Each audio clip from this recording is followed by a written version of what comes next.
Shut up, compressor.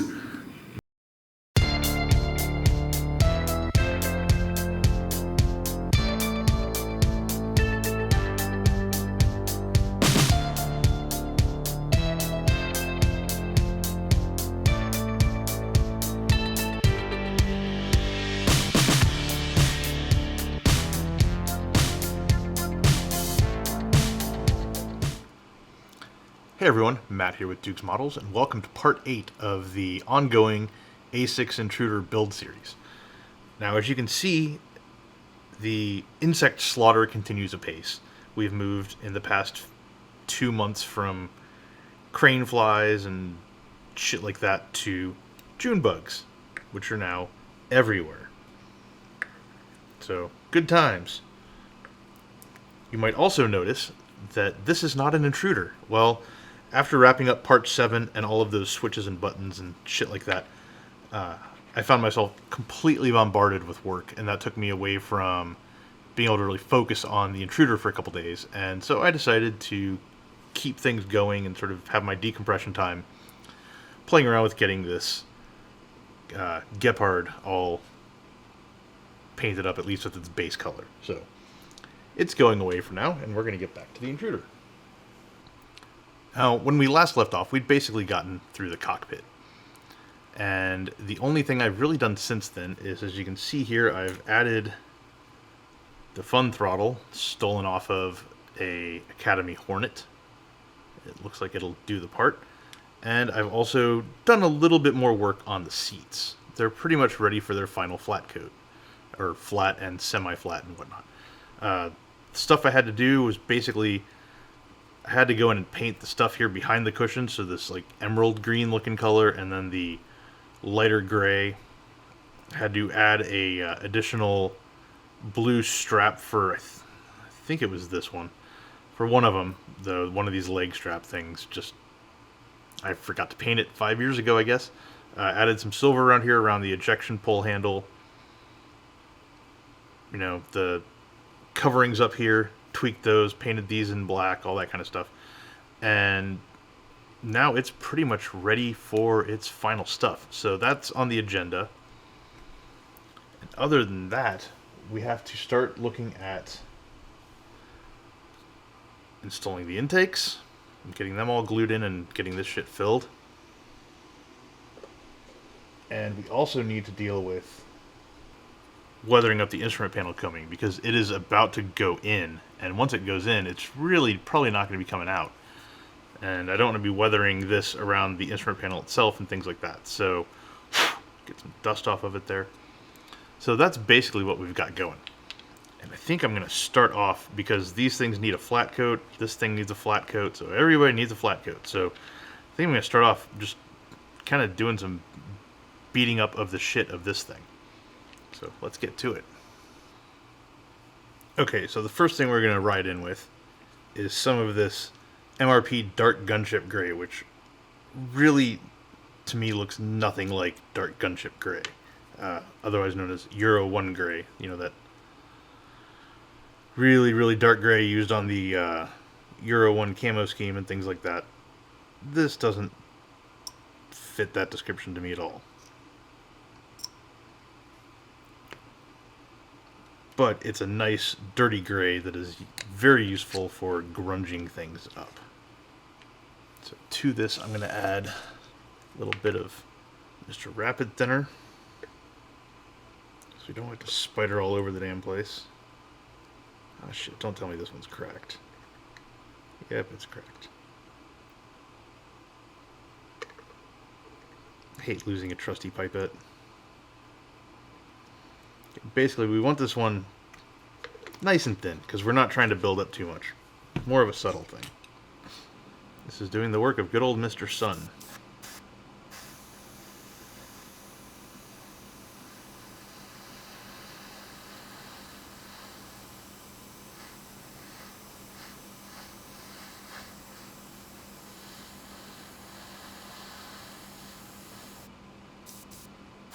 Especially when I focus on sort of the shoulders here.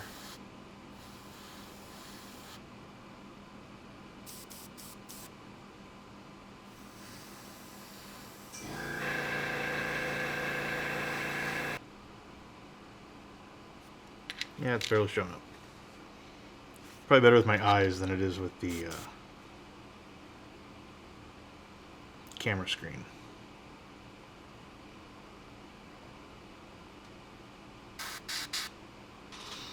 Still, though, you compare it to the cockpit, it's still nice and dark, but it's a little bit faded out.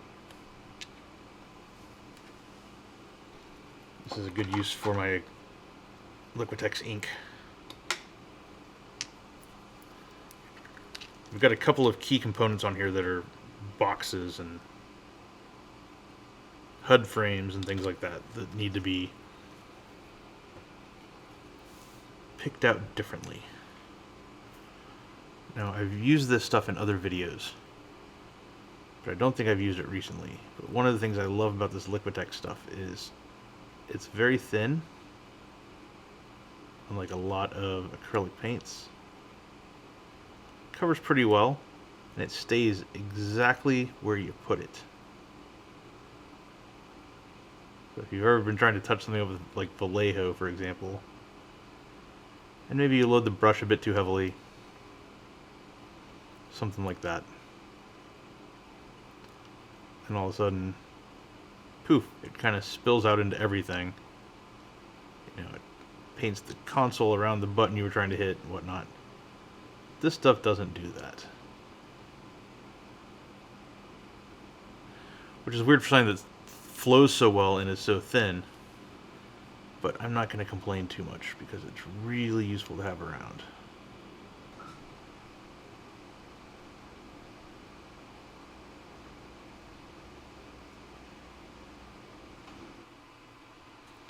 Okay, so I'm going to set this one right here before we get into further weathering and all that good stuff. And we're going to move on to installing the fucking intakes. Okay, it's time to glue this bastard in.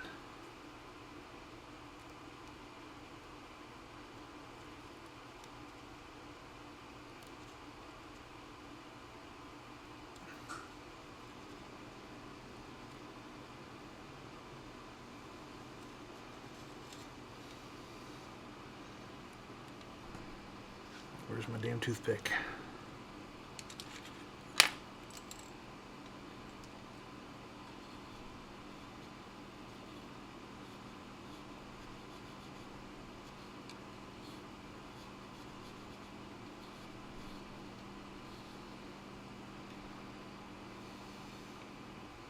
Alright, where's the accelerator?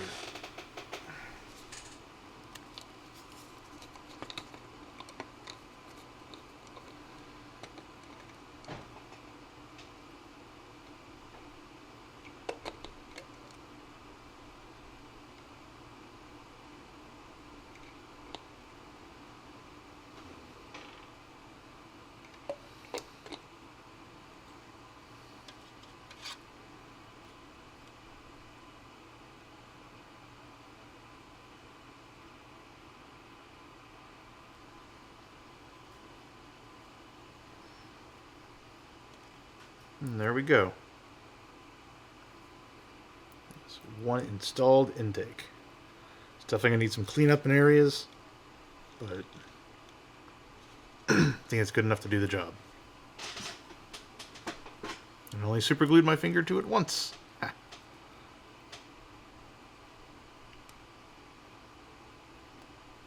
Sorry, I'm trying my best to keep this thing over the bench, but it's really tough with that tail kind of swinging out there. And do all these seam checks, or I guess fit checks is probably a better term.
I really need to get some more accelerator.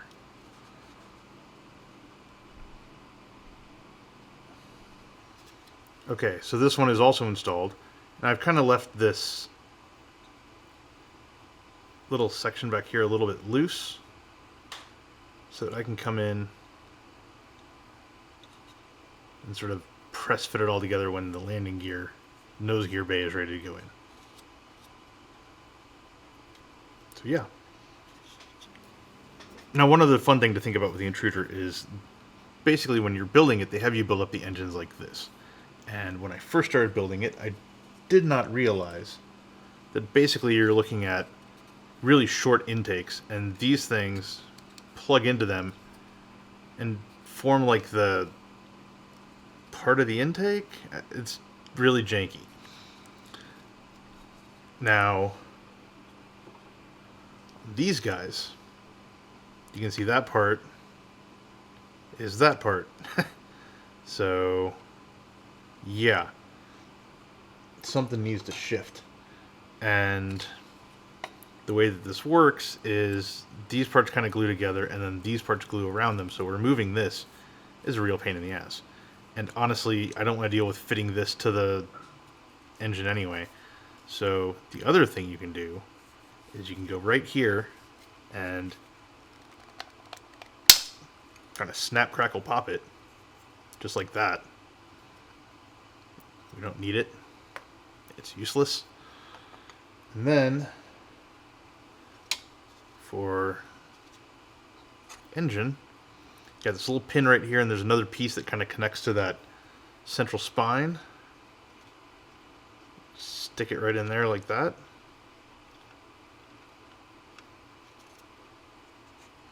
You can see where it would connect to the engine in real life. And it comes out the side, right out there, and there's like an exhaust cap that goes on this, and boom, you have your exhaust. So, pretty nice and elegant. And it's nice to not have to worry about that connecting the engine up to all this, because that's just an extra pain in the ass I don't really want right now. So while we're in here, I'm going to go ahead and glue our front of the compressor face into here so it doesn't move. I don't think that really calls for cyanoacrylate, so we're going to use some of that Mod Podge that I was using on the switchgear. Thankfully, this is again one of those things that will be completely hidden, not really touching anything else, so we don't even have to worry about being clean with it. Just smear it on, let it dry.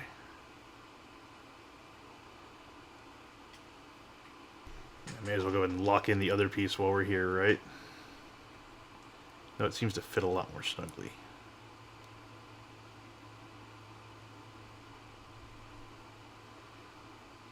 Okay. Cool, we'll let that set up and we'll get back to this instrument combing. Alright, it's time to start weathering up the instrument panel combing. So we're going to be using some ABT 502 faded white. Hopefully we don't go on too strong with this, but it's easy to kind of course correct if we have to.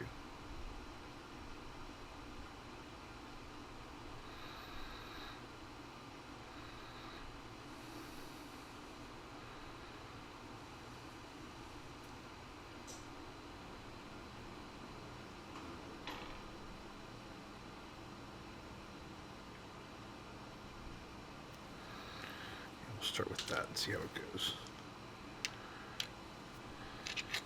Alright.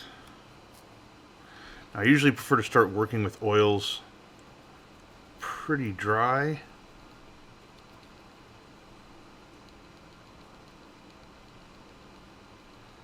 We can come in here and tone this down as we need to, but this way it's not going to like immediately seep into every little crevice. Something that we don't want to happen with essentially a sun bleaching effect.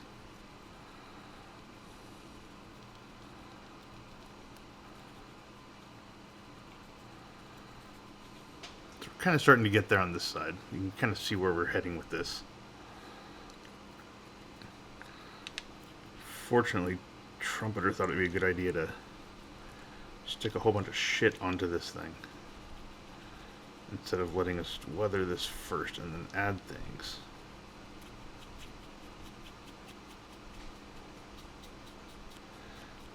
Good thing is MRP stays relatively shiny, so we can get in here and wipe a lot of this away without having to pull out thinner and just turn it all into a giant mess, at least so far.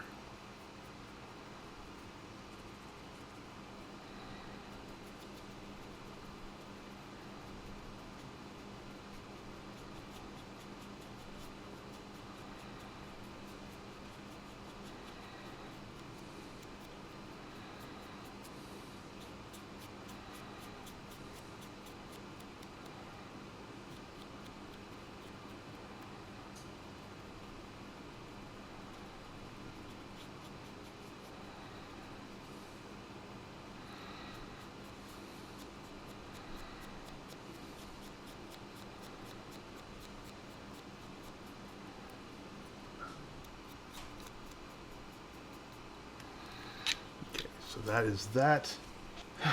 We still need to bring in some other stuff before it really finishes off. Okay, so we're back now. And one thing I'll note, and you can probably see it on the camera, is as this white oil dries, it goes pretty damn transparent. So it's a very subtle effect. That's why when you first put it on, it's like, oh fuck, this is going to ruin the part, and I'm going to strip it and redo it all. Calm down. It'll get there. So our next order of business is to layer in some Mr. Weathering colors. For this, I'm going to be doing a little bit more white. Where's the label? There's the label.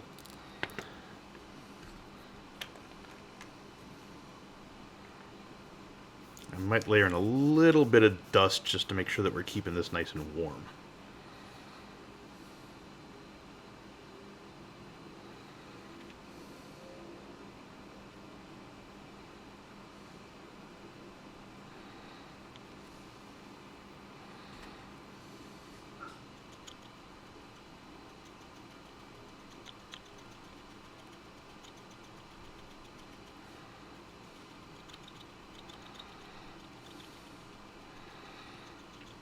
We're going to build in layers, so take our time.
That's one of those parts I wish there was a better way to hold it, but there's really not.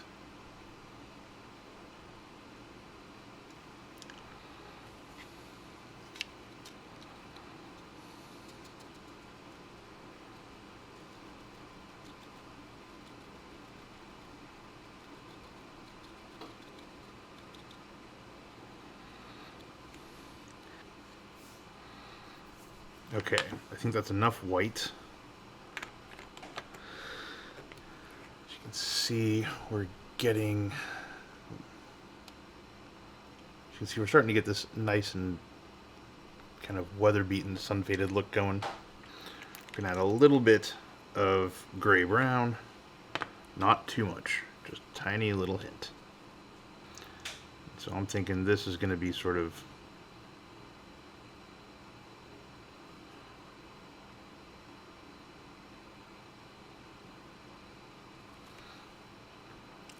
gonna be happening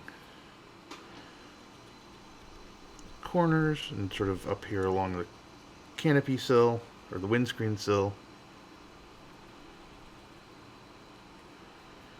Come on, brush.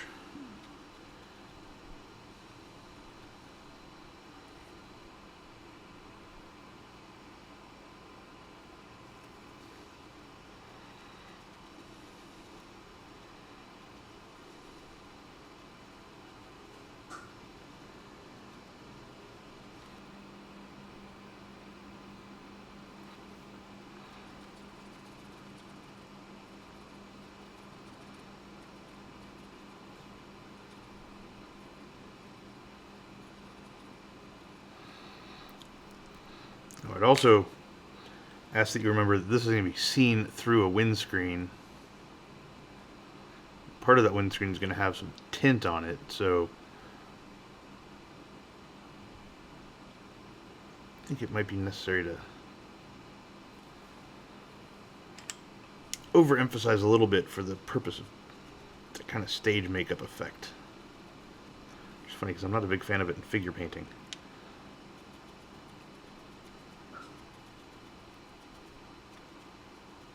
But I think when you're dealing with layers of obscurity, shadow, darkness,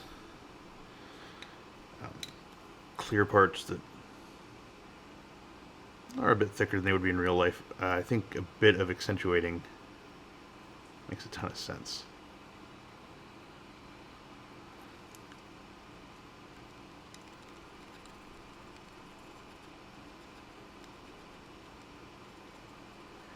So as you can see, we've got this very gentle sort of pattern going on.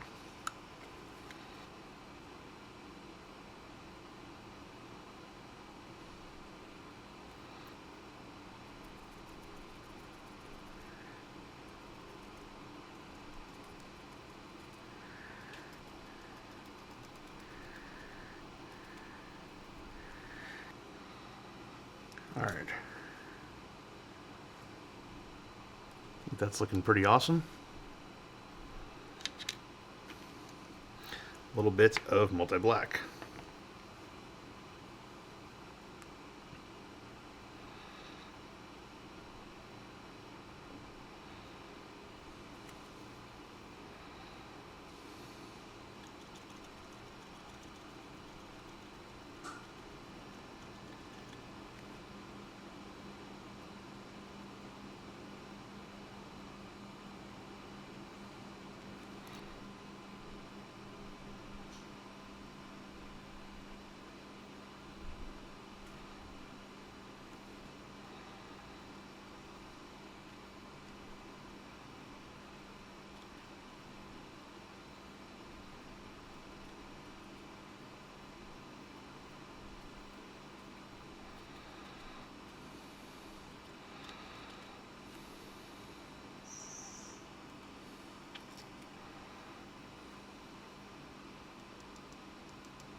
Okay. This is another time where I'm going to follow the old saying that discretion is the better part of wisdom and walk away for a few minutes, let this stuff dry because it does, just like oils, get more transparent. We'll see how it looks when I return. So there's been this insect of some kind hiding somewhere in the garage just going non-stop for the past 15 minutes, and it just fucking stopped. Thank God. Okay, so I think we're in a pretty decent place with the instrument panel combing. Gonna let it dry for a little bit, and then we're gonna flat it so it'll look nice and appropriately dingy, sun faded and all that good stuff. And then we can worry about getting it installed later. And we're hitting the part of the build where There are honestly so many factors to consider at once that it's kind of breaking my brain. So we've got the central spine here. Cockpit needs to kind of sit on top of this thing. This back rail sort of fits in there, etc., etc. We also have a little nose part with the FLIR turret that needs to sit on here like this, and also fit well with the radome. And I've kind of shoved it in there and done some test fitting, and I think it'll work, but I still need to do the whole glue it on, make it happen thing. Then there's the fact that the wings, let's grab a wing, where is it? So the wing has basically 3 mounting points. It's got this forward tab, this mid tab, and then it's got the upper ceiling of the main gear bays, which need more paint and detailing before I install them. Then we've got this really, really deep hole and some details in there that I am not sure how I am supposed to get to those effectively. But it all needs more white paint because this is a bit scuzzy looking. And then there's also, I should add, if you can see sort of the depression back here by where the exhaust comes out, there's sort of a corresponding raised area on the wing. So basically they go in like so, and it's a very positive fit mostly. The problem is it only gets you about 90% of the way there. So if we can see from back here, I'm going to take these flaps out in a minute, aren't I? Probably. Anyway, as you can see from back here, the fit right there is a little bit dicey and certainly takes pressure. And you need pressure right here. So there's a lot of pressure back in this area to sort of hold this stuff together. Not easy to get to once you close the fuselage. And if we come around, so the gear bays also need fitting right in there. That needs to be a nice tight join, no floppiness. And then if we get up top, it's kind of tough to see with the black primer, but basically we've got a little bit of an air gap this entire length until we push this in, and then it all clears up. So it's something that when I can sit here and actually like hold this inside tab and sort of push everything, I can get a nice good joint. I'm not as confident in my ability to do that once everything is all closed up, especially if I need to get up and, you know, fuck around up in here because the cockpit will be there. So those are a couple of things. There's also the fact that this thing needs nose weight, and so I need to install that in places. It looks like it takes 2 of my largest size fishing weights, which are like big donut looking fuckers, up here. They were basically sitting on the landing gear bay last night, and so that's kind of in this area.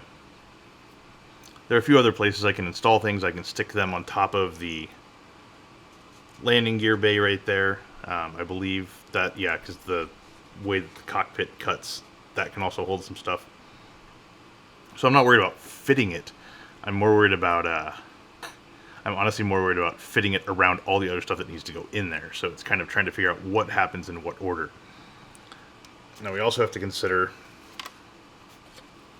so once this thing goes in, it's one of those things that's a really, really rocky fit until it's all joined up, and then everything is great, but kind of getting it there is a pain in the ass. You can't see a fucking thing. Okay, so we've got this thing joining this whole length, right? The fit down here with the intakes is a bit dicey, not too bad. And then once all that's in place, we get to glue in these cover panels, which I sure as God hope fit that distance properly, because otherwise that would be a fun gap to address. Then, as we come back here, along the aft part of the fuselage, This might help if I put the other side on. So, with the other side on, the assholes at Trumpeter decided that everybody in the world wanted to display this whole avionics, whatever bullshit back here, drop down. I have no desire to do that. So, we're also going to have to deal with fitting that cover panel, because it basically kind of like hinges out this way and sort of folds down, almost like an attic ladder. I'm going to just ignore all of that and deal with putting in the cover plate, but we have to make sure that it fits in this area. And yeah, so that's another thing. The rudder has pins, so it needs to fit sort of as we're doing all this. It needs to go in there too, and we need to do it in a way that also ensures that everything closes up and glues nicely. And as you can see from here, there's a lot of this area wanting to open. And with this forward section for the FLIR turret and everything, once these are closed up, there's no way to get in here to install this after the fact, just with the way it fits in. It's got a raised ridge in the front that has to get kind of up under the radome, and then this opening fits around the front of that nose gear bay. So it needs to be on before everything gets joined. So there's a lot of stuff to sort of balance in all of this. There's also the fact that I want to make sure the cockpit fits and the instrument panel combing fits. And if it's anything like the 148th Intruder build, I don't necessarily need to glue the instrument panel combing, because it'll be seated very effectively by everything around it here. But I do need to sort of keep it in place until it's ready to go in there. So I think the first thing I'm going to do, yoink, is put a little bit of time into making sure that, let's get the FLIR turret out of there, we're going to deal with that much later in the build. Make sure that this piece is installed and seated in a way that it can be not as huge a pain in the ass as it could otherwise be. I think no matter what, we're going to have to deal with sanding it and probably putting some shims in and maybe even rescribing. Just because there's a lot going on here, and we had to prioritize fit in certain areas and not others.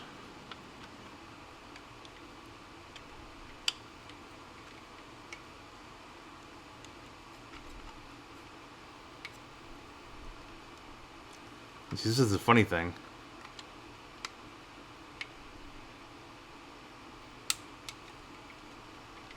So even shitballs. So let's do a little mental exercise here.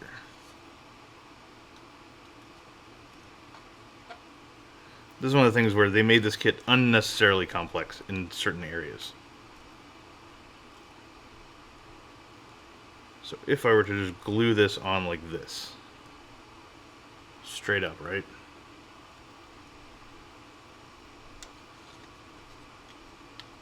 It all of a sudden sits way, way, way, way, way after where it needs to be. So we need it up here.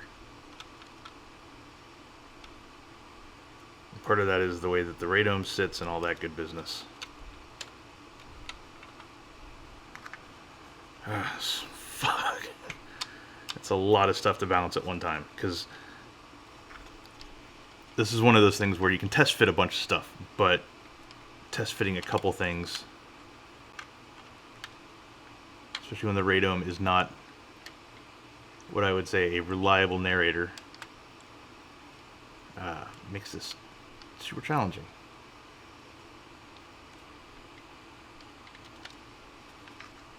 Yeah, a lot to think about.